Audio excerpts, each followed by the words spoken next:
নিখিলবঙ্গ শিক্ষক সমিতি ইসলামপুর জোনের উদ্যোগে ক্ষুদিরামপল্লী সুকান্ত স্মৃতি বিদ্যাপীঠ হাই স্কুলের মাঠে আয়োজন করা হয় এক শর্ট বাউন্ডারি ক্রিকেট টুর্নামেন্টের। এতে অংশগ্রহণ করেন শিক্ষক ও শিক্ষাকর্মীরা।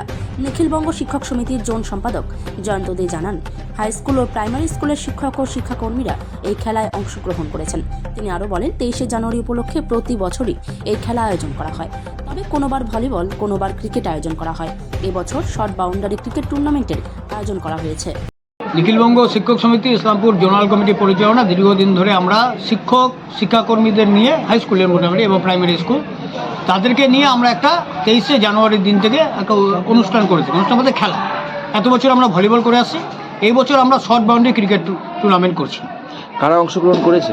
অংশগ্রহণ বলতে ইসলামপুর যেটা আমাদের শহর এবং শহরের আশেপাশে যে স্কুলগুলো আছে, এখন মধ্যে মোট 12টা স্কুল আজকের এই খেলায় অংশগ্রহণ করছে। কারা খেলছে মূলত? স্কুলের যারা শিক্ষক শিক্ষাকর্মী মূলত তারা। হ্যাঁ, বলছি যে প্রত্যেক বছরই তো খেলা হয় এবং প্রাইজ বা কি যদি একটু থাকে? প্রাইজ বলতে আমরা এই যে প্রাইজগুলো দিয়ে থাকি সেটা আমাদের ইসলামপুর শহরের যারা প্রাক্তন শিক্ষক আছেন তাদের সম্মানে, যেমন অখিল রঞ্জন দাস ক্ষুদিরামপল্লী হাই স্কুলের প্রাক্তন শিক্ষক ছিলেন, তার সম্মানে চ্যাম্পিয়ন ট্রফি, এবং ইসলামপুর হাই স্কুলের করণিক আমাদের সব শহরে পরিচিত, সবারই পরিচিত মৌলু দাস, তার নামে আমরা রানার্স ট্রফি দিয়ে থাকি। একইভাবে man of the match, man of the tournament, fair play সবাই এক একজন শিক্ষকের নামে দেওয়া হয়। এই খেলাটা মাধ্যম দিয়ে কি শিক্ষক শিক্ষিকারা কতটা উজ্জীবিত হয়? উজ্জীবিত বলতে আমরা তো সারা বছর ক্লাসরুমের মধ্যে আবদ্ধ থাকি নিজেদের, সেই শিক্ষকরা ক্লাসরুমের বাইরে নিজেদেরকে একটা দিন একটু গেট টুগেদার করা, তাদের মধ্যে আলোচনা করা, তাদের একটু খেলার মধ্যে দিয়ে নিজেদের যে সমস্যা, বিভিন্ন যে স্কুলের সমস্যা, সেই সমস্যাও আলোচনা হয়, কিন্তু তাদের মধ্যে যোগাযোগও তৈরি হয়। একইভাবে একটা দিন একটু আনন্দ সবাই মিলে করি, এটাই উদ্দেশ্য।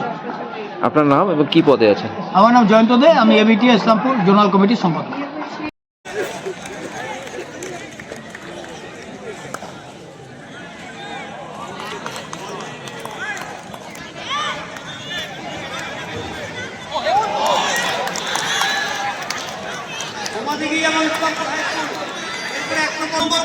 ক্ষুদিরামপল্লী হাই স্কুল এবং Ramganj high school, Khudirampalli high school এবং রামগঞ্জ হাই স্কুল।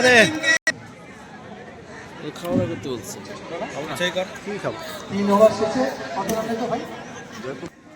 আরো 44 রান দরকার।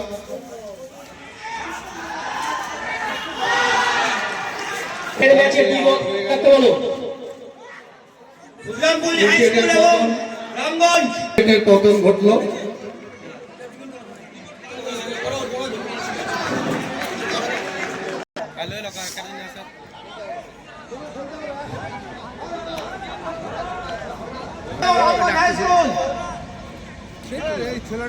চলো চলো তাড়াতাড়ি।